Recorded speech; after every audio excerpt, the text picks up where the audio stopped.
Press note ಎಲ್ಲಿದೆ? ಮತ್ತು ಕುಡಿ ಅವರಿಗೆ. ನೆಕ್ಸ್ಟ್ ಟೈಮ್ ಪ್ರೆಸ್ ಮೀಟ್ ಇಲ್ಲಿ ಸ್ಟಾರ್ಟ್ ಮಾಡೋ ಮೊದಲು ಅವ್ರಿಗೆ ಕೊಟ್ಬಿಡಿ. ಇದು ಪ್ರಕರಣ ಆಗಿದ್ದು ಆ್ಯಕ್ಚುಲಿ ಮೇದಲ್ಲಿ, ಲಾಸ್ಟ್ ಇಯರ್ ಮೇದಲ್ಲಿ ಆಗಿತ್ತು. ಈವ್ನಿಂಗ್ ಅರೌಂಡ್ ಬಿಟ್ವೀನ್ 8 to 10 ವೈದ್ಯರು ಇರ್ತಾರೆ. ವೈದ್ಯರು ಅವರು ಖಾಸಗಿ ಕ್ಲಿನಿಕ್ಗೆ ಹೋಗಿರ್ತಾರೆ. ಮನೆಯಲ್ಲಿ ಒಬ್ಬಂಟಿಯಾಗಿ ಅಜ್ಜಿ ಇರ್ತಾರೆ, ಅವ್ರ ತಾಯಿ. ಏನು ಒಬ್ಬನು ಆರೋಪಿ ಇದ್ದಾನೆ ಆ ಮನೆಗೆ ಎಂಟ್ರ್ ಆಗ್ತಾನೆ. ಬಾಗಿಲು ಹಾಕಿರೋದಿಲ್ಲ. ಮನೆಗೆ ಎಂಟ್ರ್ ಆಗಿ ಅವರಿಗೆ ಕೈಕಾಲು ಕಟ್ಟಿ ಬಾತ್ರೂಮಲ್ಲಿ ಲಾಕ್ ಮಾಡಿ ಅವ್ರ ಮೈ ಮೇಲಿರುವ ಚಿನ್ನಾಭರಣವನ್ನು ದೋಚ್ಕೊಂಡೋಗಿರ್ತಾನೆ. ಸೊ ತುಂಬ ಗಂಭೀರವಾಗಿರುವ ಪ್ರಕರಣ ಆಗಿರುತ್ತು. ಸ್ಥಳ ಪರಿಶೀಲನೆ ಎಲ್ಲ ಮಾಡಿದ್ವಿ ಮತ್ತು ತಾಂತ್ರಿಕ ತನಿಖೆಯನ್ನು ಕೂಡ ಮಾಡಲಾಗಿತ್ತು. ಅದರಲ್ಲಿ ವಿಶೇಷವಾಗಿ ಅಂತಂದರೆ ಸುತ್ತಮುತ್ತಲಿನ ಎಲ್ಲ CCTVಗಳನ್ನು ಕೂಡ ನಾವು ಪರಿಶೀಲನೆ ಮಾಡಿದ್ವಿ. ನಮ್ಮ ಪರಿಶೀಲನೆ ನಂತರ ಕೆಲವು ಕುರುಹುಗಳು ಸಿಕ್ಕಿದ್ವು. ಅದರಲ್ಲಿ ವಿಶೇಷವಾಗಿ ಪ್ರಶಂಸಿಸಬೇಕಾಗಿದ್ದು ಈಗಿನ ಏನು ಬ್ರಹ್ಮಪುರ್ ಇನ್ಸ್ಪೆಕ್ಟರ್ ಇದ್ದಾರೆ ಮತ್ತು ಅವರ ಕ್ರೈಮ್ ಟೀಮ್ ಮತ್ತು ACP ಸೌತ್ ಈ ಒಂದು ಕಂಟಿನ್ಯೂಯಸ್ ಪರ್ಸಿವರೆನ್ಸ್ನಿಂದ ಆರೋಪಿಯನ್ನು ಪತ್ತೆ ಹಚ್ಚುವಲ್ಲಿ ಮತ್ತು ಆರೋಪಿಯನ್ನು ಬಂಧಿಸುವಲ್ಲಿ ಯಶಸ್ವಿಯಾಗಿದ್ದಾರೆ. ಇದರಲ್ಲಿ ಬಂಧಿತನಾದವನ ಆರೋಪಿ ಹೆಸರು ಶಿವಕುಮಾರ್ ಅಲಿಯಾಸ್ ದಡಿಯಾ ಶಿವ ಅಂತ. ಬೇಸಿಕಲಿ ಅರೌಂಡ್ 35 years, ಮೂಲತಃ ಬೆಂಗಳೂರವನು. ಇವನ ಒಂದು ಅಪರಾಧ ಹಿನ್ನೆಲೆಯನ್ನು ನಾವು ಕಲೆ ಹಾಕಿದಾಗ ಅಂತಾರಾಜ್ಯ ಅಪರಾಧಿ ಇದ್ದಾನೆ ಇವನು.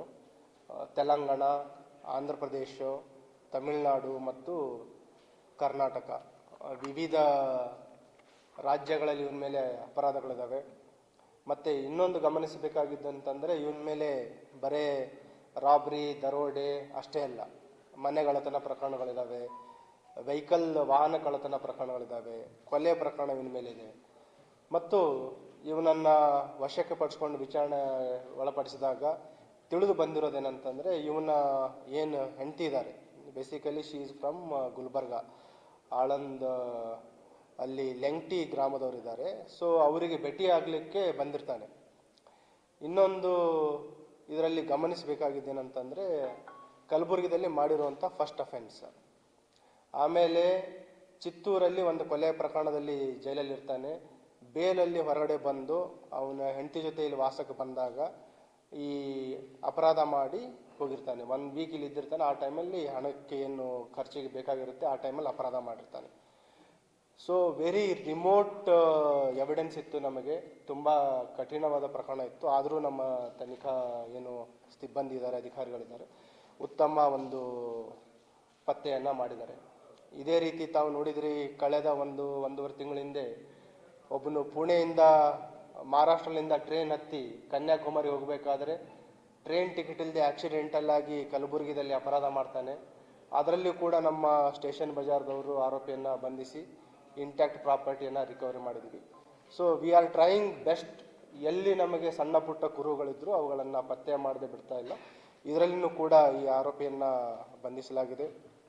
ಇದರಲ್ಲಿ ಶ್ರಮಿಸಿದ ಎಲ್ಲ ಅಧಿಕಾರಿ ಸಿಬ್ಬಂದಿಯವರಿಗೆ ನಾನು ಪ್ರಶಂಸನಾ ಪತ್ರಗಳನ್ನು ನೀಡ್ತಾ ಇದ್ದೀನಿ. ಮತ್ತು ಇದರಲ್ಲಿ ಏನಾದರೂ ಕ್ವಶನ್ಸ್ ಇದ್ದರೆ ಕೇಳಿ. ಒಂದೇ ಮನೇಲಿದ್ದರು. ಅವ್ರದ್ದು ಏನು ಡಾಕ್ಟರ್ ಇದ್ದಾರೆ, ಅವರು ಪ್ರೈವೇಟ್ ಕ್ಲಿನಿಕ್ ಹೋಗಿದ್ದ ಸಂದರ್ಭದಲ್ಲಿ ಅವರು ಮನೇಲಿ ಒಬ್ಬರೇ ಇರ್ತಾರೆ. ಓನ್ಲಿ ರಾಬ್ರಿ ಮಾಡಿರೋಂಥದ್ದು, ಬೇರೆ ಏನು ಕಳ್ತನ ಮಾಡಿಲ್ಲ. ಅದು ಅವನು ತಲೆನೇ ಹಾಕಿಲ್ಲ. ಅವನು ಅಜ್ಜಿನ ಟಾರ್ಗೆಟ್ ಮಾಡಿದಾನೆ. ಆ ಏನು ಟೈಮ್ ಇದೆ 8 to 10 ಅವರು ಕ್ಲಿನಿಕ್ ಹೋಗಿರ್ತಾರೆ. ಆ ಟೈಮಲ್ಲಿ ಇವ್ರ ಮನೇಲಿ ಒಬ್ಬರೇ ಇರ್ತಾರಂತ ಗಮನಿಸಿ ಆ ಟೈಮಲ್ಲಿ ಅಪರಾಧ ಮಾಡಿರೋಂಥದ್ದು. ಸೊ ಈಗ ನಾವು ಕಲೆ ಹಾಕಿದ ಪ್ರಕಾರ ನಿಯರ್ಲಿ 40ರಿಂದ 50 ಪ್ರಕರಣಗಳು ಇವ್ರ ಮೇಲೆ ಇದ್ದಾವೆ, ಬೇರೆ ಬೇರೆ ರಾಜ್ಯಗಳಲ್ಲಿದ್ದಾವೆ. ಹೆಚ್ಚಿನದಾಗಿ ರಾಬ್ರಿ, ದರೋಡೆ.